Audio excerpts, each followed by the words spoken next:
पीछा पड़ल माथा फूकी पिया तारा। आज का जो चेहरा जिसका सबसे ज्यादा ट्रेंड कर रहा है इस पूरे महफिल में वो मेरे सुमन भैया। एक जोरदार ताली सुमन भैया के लिए जोरदार तालियां। कि काहे पीछा पड़ल बाड़ा, अरे हमरे कमरल बाड़ा, माथा फूकी पिया तारा दूध से गजरल।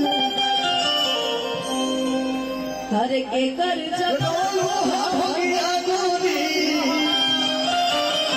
अरे कहाँ बिताऊं हो गया गोरी, हरी हरी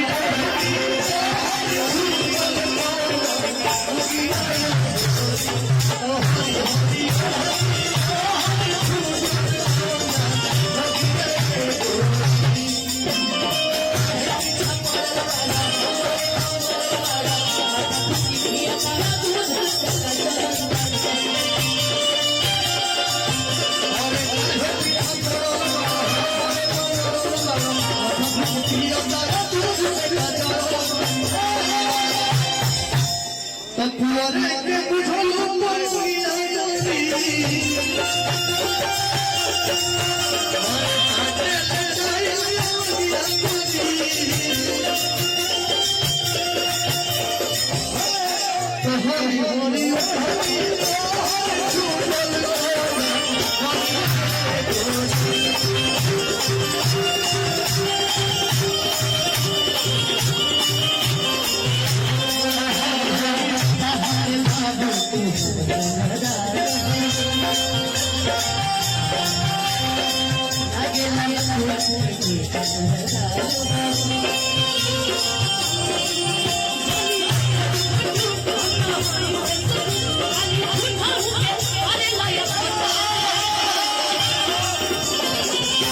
उमर तोर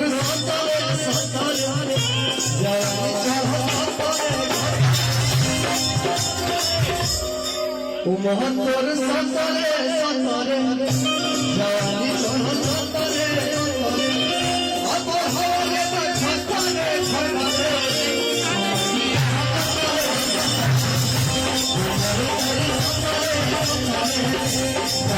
चढ़ सतरे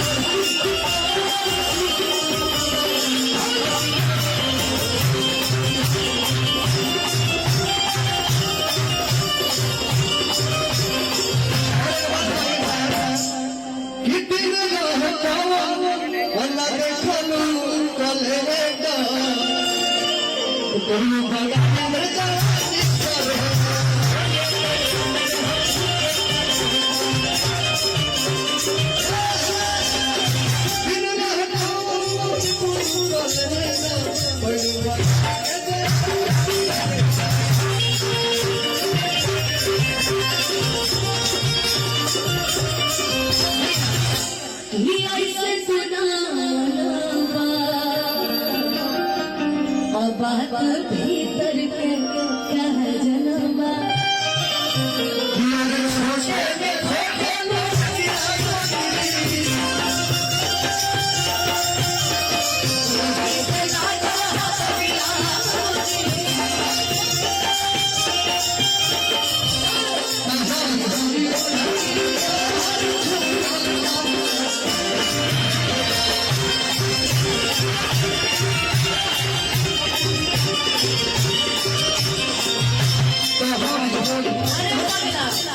जब चलते रहे थे जब सामने आसपास बैठे तो वो गाओ ना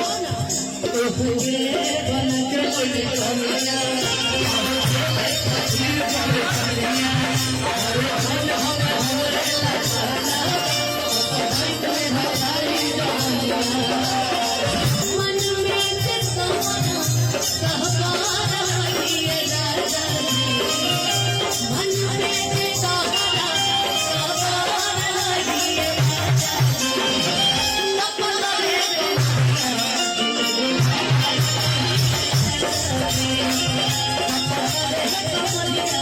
रंगी भंडार